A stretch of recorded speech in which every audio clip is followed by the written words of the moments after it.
Paz do Senhor a todos, você está no canal Presbítero Isaías Gonçalves e nós estamos falando sobre questões relacionadas à escatologia. Você pode dar uma olhada aí na nossa playlist de outras aulas, as aulas anteriores. Nós falamos sobre vários assuntos relacionados à escatologia, que é a doutrina ou tratado das últimas coisas. E um assunto bastante interessante dentro da escatologia é o assunto das duas testemunhas. É um assunto bastante solicitado para que abordássemos dentro desse assunto, dentro da escatologia, né? E hoje nós vamos falar um pouco sobre as duas testemunhas. Sempre frisando que nós somos, essa visão que nós temos, ela é baseada na nossa interpretação da escatologia, que é pré-tribulacionista. E hoje nós vamos falar sobre as duas testemunhas. Para falar deste assunto, nós precisamos ir para o texto, né? Apocalipse capítulo 11, verso 3 a 8, é onde fala sobre estas duas testemunhas. As duas testemunhas que elas virão à terra. Daqui a pouco nós vamos ler o texto e vamos dividir o texto em algumas partes para podermos entender melhor. Mas as duas testemunhas, elas vêm à terra no período da grande tribulação. Lembrando que, como somos pré-tribulacionistas, nós cremos que a igreja não estará na grande tribulação. A igreja foi arrebatada, harpazo, né, o termo grego harpazo, rapto. Ela foi raptada, foi tomada antes da grande tribulação. E no período da grande tribulação nós teremos alguns meios de pregação, pois ainda haverá salvação para aqueles que estarão dentro deste período da ira, né? Período da grande tribulação. E a primeira forma da pregação será através das duas testemunhas. Está relatado em Apocalipse capítulo 11, verso 3 a 8. Aqui eu tenho todo o texto, mas nós vamos dividindo o texto, são 5 versículos, mas nós vamos dividindo, pois dentro desses 5 versículos trazem as questões importantes sobre este assunto. Na verdade, é do 11, o capítulo 11, do verso 5 até o 13, então são 8 versos do livro de Apocalipse. O primeiro verso, que começa a falar sobre essa visão que João teve quando estava na ilha de Patmos, ele foi tomado ali, e ele vai ter várias visões a respeito dos acontecimentos escatológicos. E quando ele escreve ali no capítulo 11, ele vai falar sobre uma visão que teve sobre duas testemunhas, dois pregadores do reino de Deus que estarão dentro da grande tribulação. O versículo 3 começa dizendo assim: e darei poder às minhas duas testemunhas, e profetizarão por 1260 dias, vestidas de saco. Primeiro ponto que nós vamos observar nessa interpretação desse texto é que as duas testemunhas, elas vêm da parte de Deus, tanto que o próprio Deus vai dizer, né, as minhas duas testemunhas. Então, o primeiro ponto que nós precisamos entender é que elas vêm de Deus e elas vão profetizar por um período de aproximadamente, um período de 1270 dias. Dentro do livro do Apocalipse nós temos muitas questões que são simbólicas e outras que são literais, mas nesse caso aqui há uma literalidade do texto, né? Quando fala assim, 1260 dias. Esse período corresponde a 3 anos e meio. Seriam os 3 anos e meio iniciais da grande tribulação, né? Esse é o período que é os primeiros 3 anos e meio. A grande tribulação é um período de 7 anos. Os primeiros 3 anos e meio, as duas testemunhas surgem para pregar o reino de Deus. E elas estão vestidas de saco. Vestidas de saco no tempo bíblico era um sinal externo de luto, arrependimento ou humilhação, né? É o sentimento que essas duas testemunhas têm durante este período da grande tribulação, lembrando que a igreja não está mais na terra, a igreja está nas bodas do Cordeiro neste momento, pois ela foi arrebatada. No versículo 4, continua falando sobre as duas testemunhas, né? Estas são as duas oliveiras e os dois castiçais que estão diante do Deus da terra. A oliveira e os dois castiçais é uma referência simbólica a essas duas testemunhas. A oliveira, nós podemos trazer várias interpretações sobre este assunto. Oliveira, nós podemos falar de Novo Testamento, Nova Aliança, e o castiçais, como está dentro do cenário do tabernáculo, do Antigo Testamento, Antiga Aliança. Também podemos identificar a oliveira é um símbolo da paz, de prosperidade, longevidade e renovação. No período do dilúvio, a oliveira simboliza o recomeço e o início de um novo tempo para a humanidade. Dentro do caos da grande tribulação, a oliveira ela traz uma mensagem de renovação, traz uma mensagem de esperança para aquelas pessoas que estão passando a grande tribulação, que não aceitaram o número da besta, nem no pulso, nem na sua testa, e aquelas pessoas que vão vir ao arrependimento, lembrando que é uma das características das duas testemunhas, né? Pois estão vestidas de saco, né? Também ela fala, além de duas oliveiras, de dois castiçais, ou dois candelabros. Em geral, eram objetos usados no templo, no tabernáculo, para iluminação, que trazia luz e iluminação.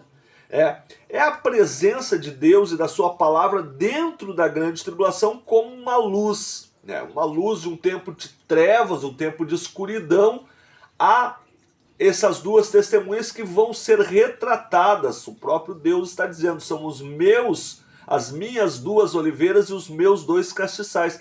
São luz dentro de um período de grande dificuldade, um período de caos, né?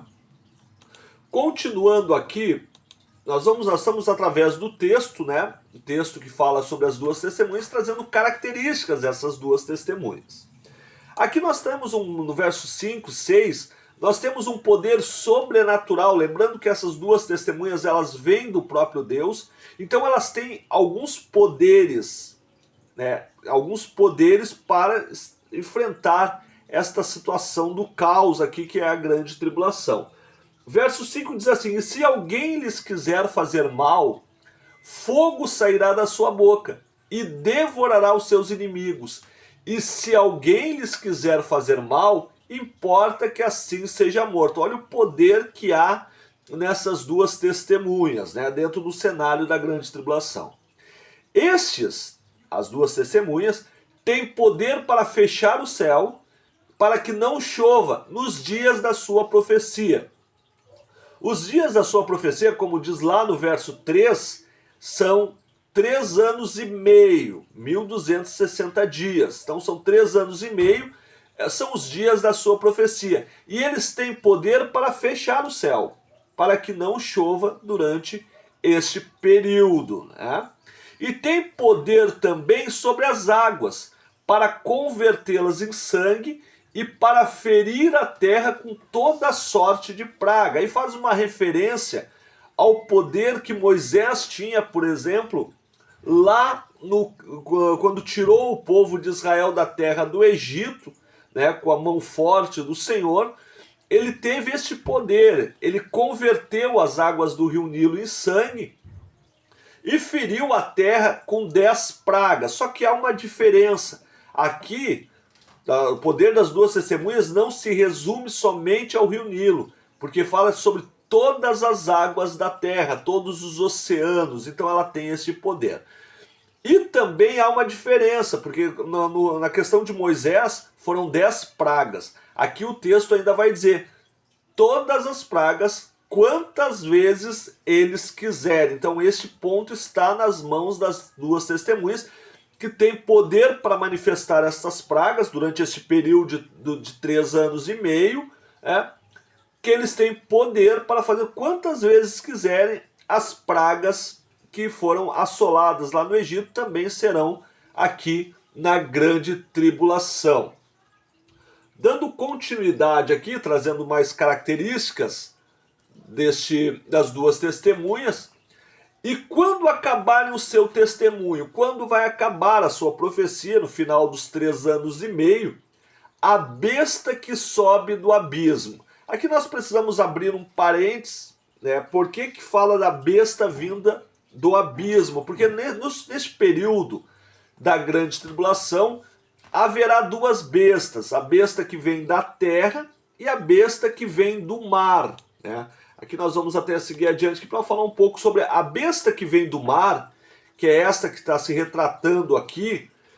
Ela é na visão de João tem ele identifica ela com 10 chifres, sobre cada um desses chifres 10 diademas, com 7 cabeças, e acima dessas 7 cabeças, com nomes de blasfêmias. Era semelhante ao leopardo, com os pés de urso e a boca como leão.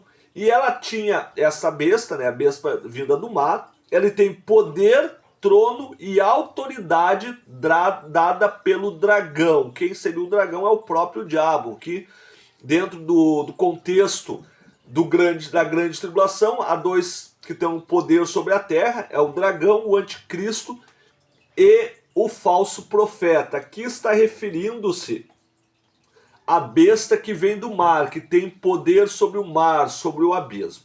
A segunda besta é a besta da terra. Esta ela possui 2 chifres como de cordeiro, mas ela tem voz de dragão. Lembrando que dentro dessa trindade satânica, o diabo sempre tenta imitar a Deus, né?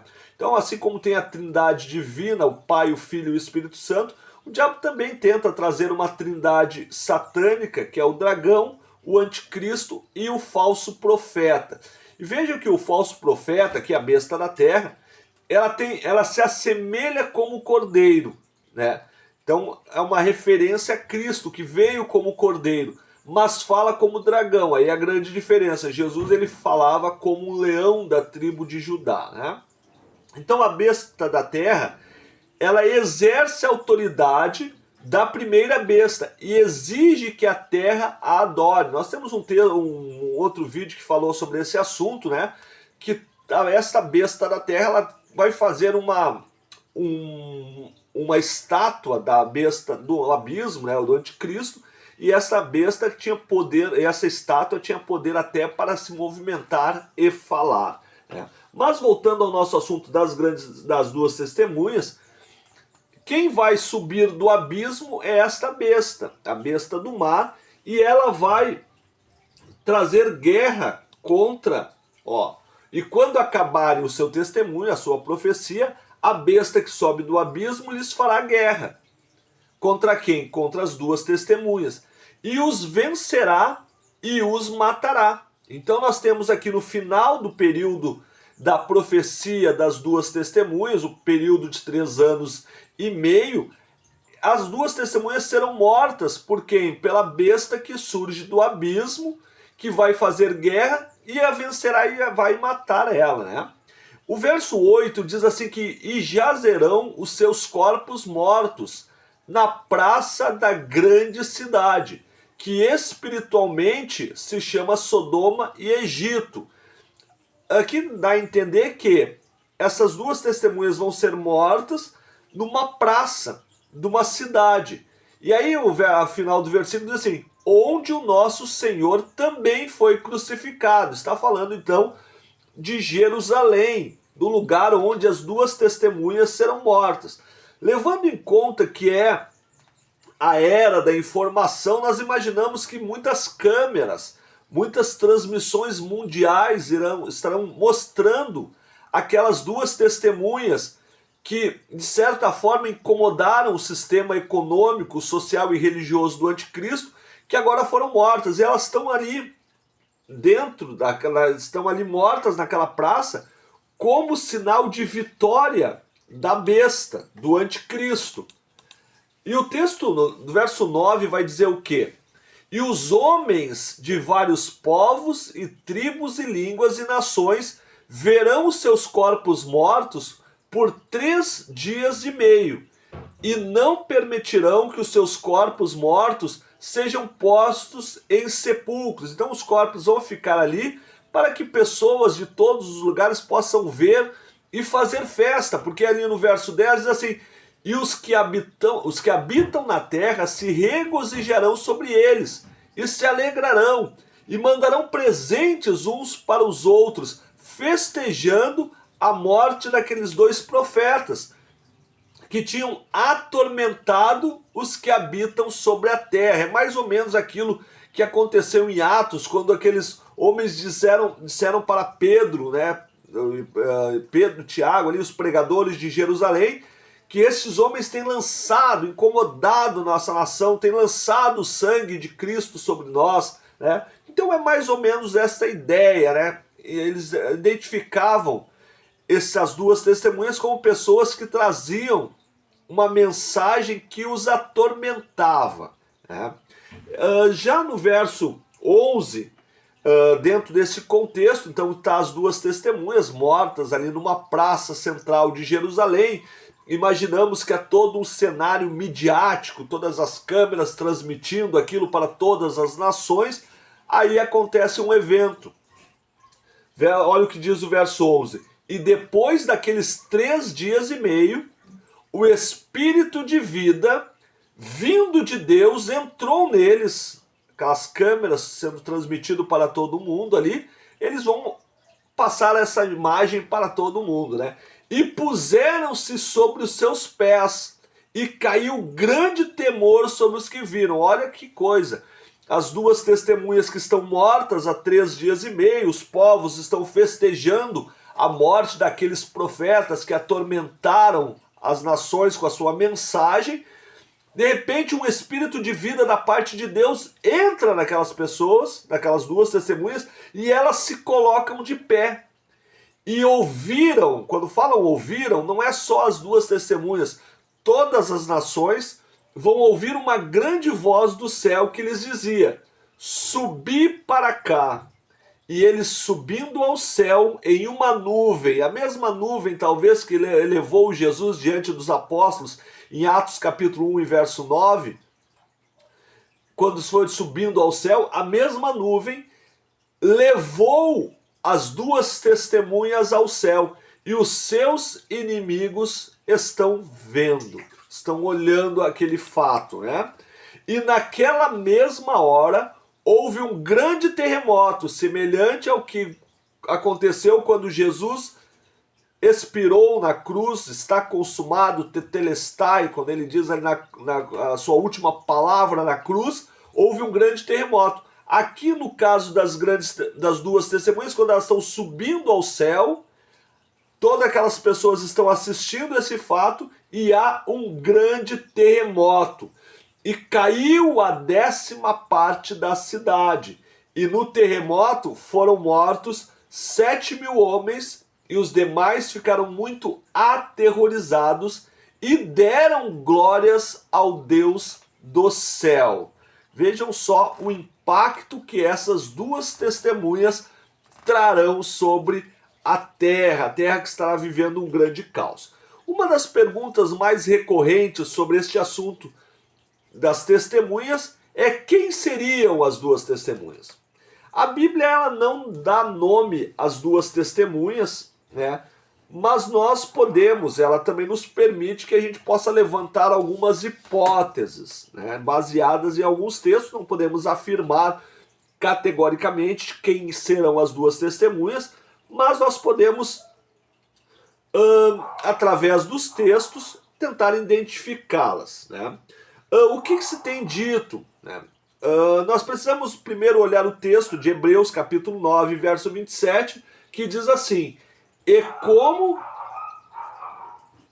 aos homens está ordenado morrerem uma vez.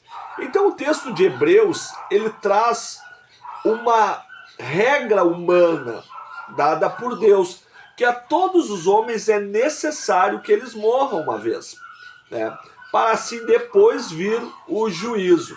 Nós temos alguns personagens bíblicos que não morreram, né? Então, as duas testemunhas, nós imaginamos que é alguém que não morreu, que voltará para morrer, porque está ordenado a todos os homens morrerem uma só vez. Nós tivemos vários casos de ressurreição na Bíblia, né? De Lázaro, a filha de Naim, entre outros, mas elas foram reanimadas, no caso, ressuscitadas, mas logo depois elas morreram, né? Elas não estão até hoje, elas morreram ali.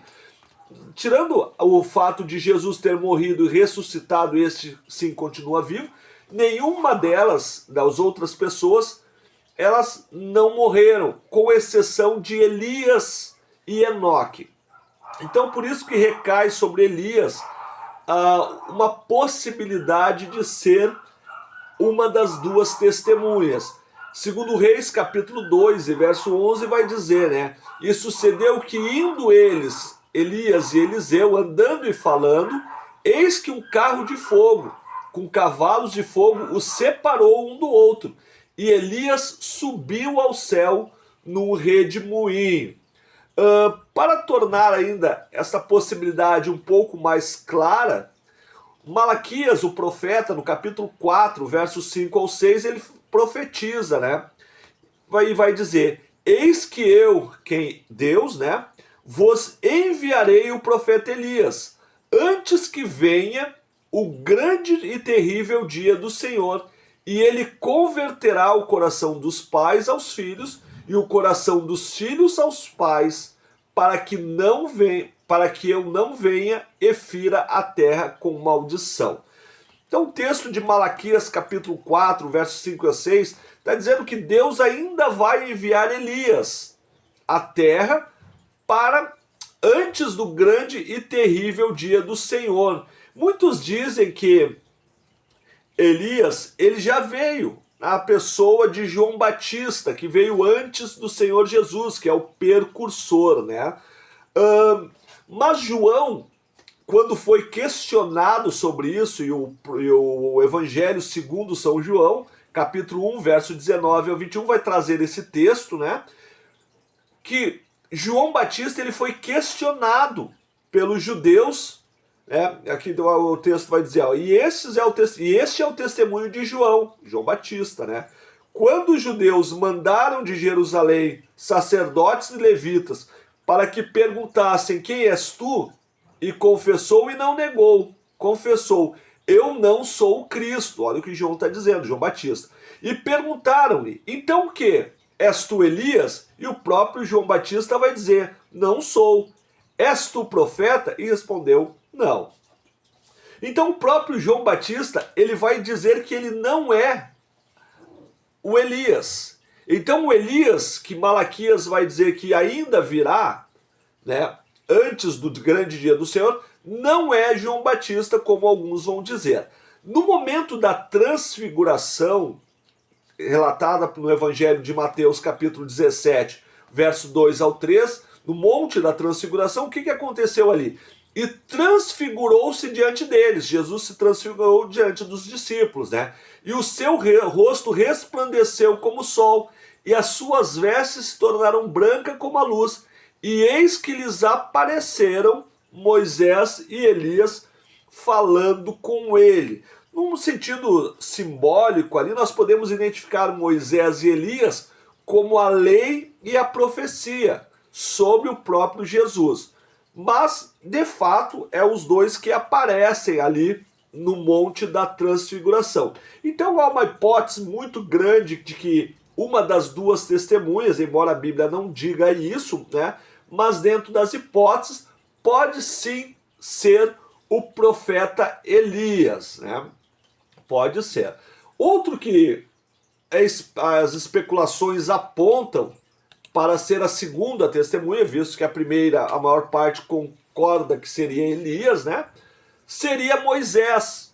Porque, segundo alguns, Moisés ele não viu a morte, ele não morreu, e eles se baseiam no texto de Judas, né? Capítulo 1, verso 9, quando diz assim: mas o arcanjo Miguel, quando contendia com o diabo e disputava a respeito do corpo de Moisés, não ousou pronunciar juízo de maldição contra ele, mas disse: o Senhor te repreenda.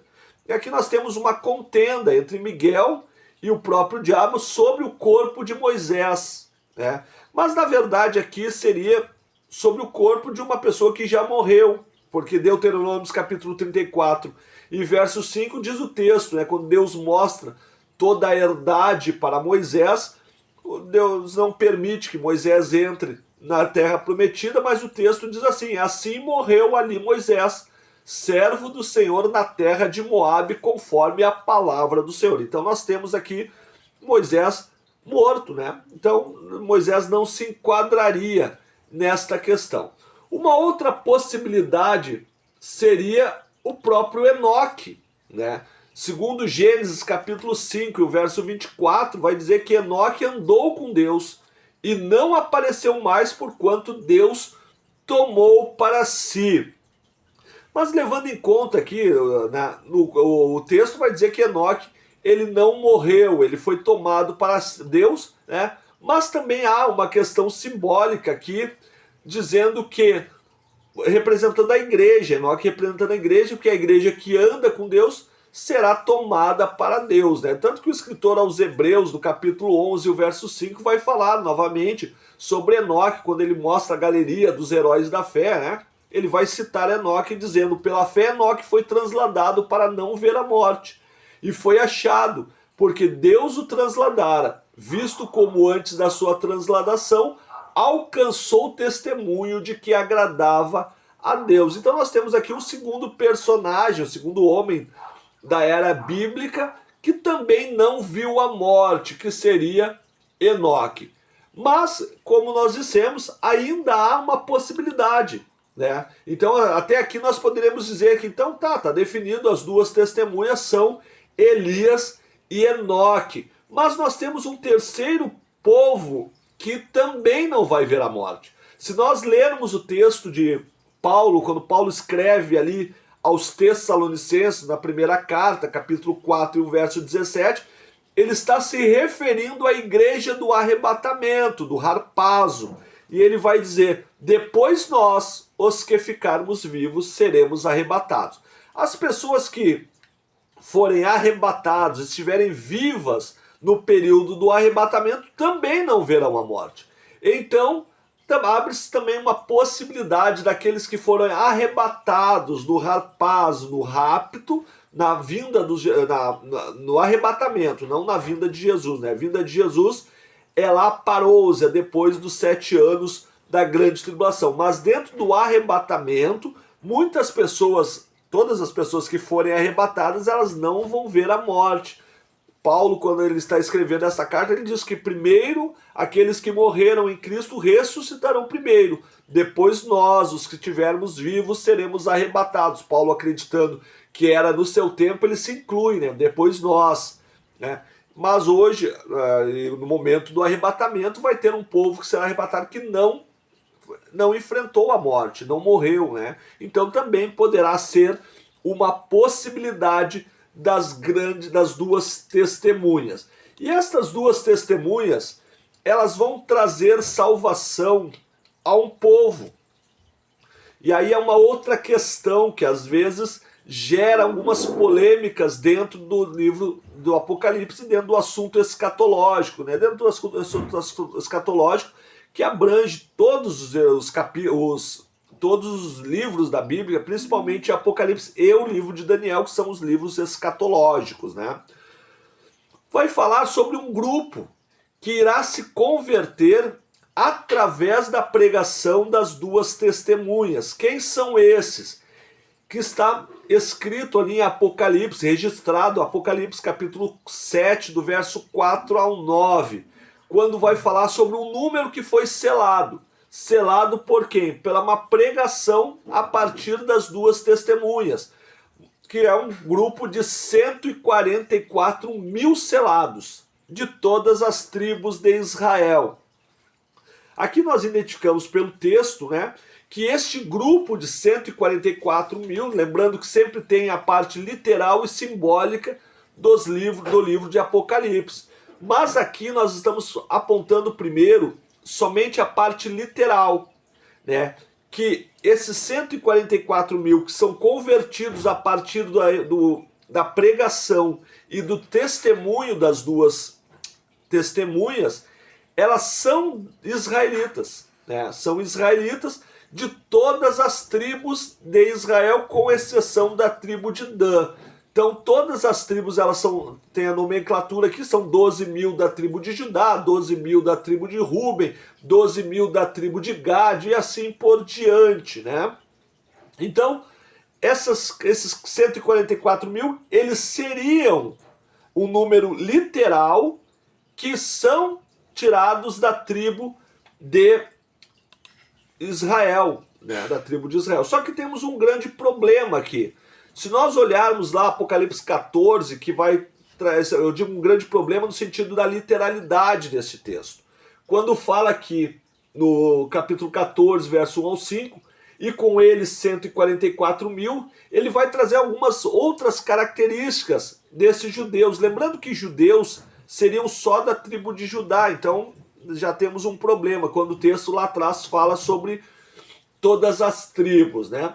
Aí aqui vai dizer, serão 144 mil que foram comprados da terra, esses que não se contaminaram com mulheres, porque são virgens.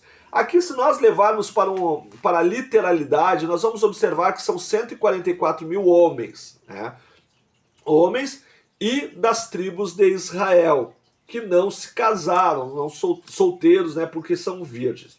Então, há um grande problema aqui, e que faz nos pensar que os 144 mil, na verdade, eles não são literais, eles são uma simbologia.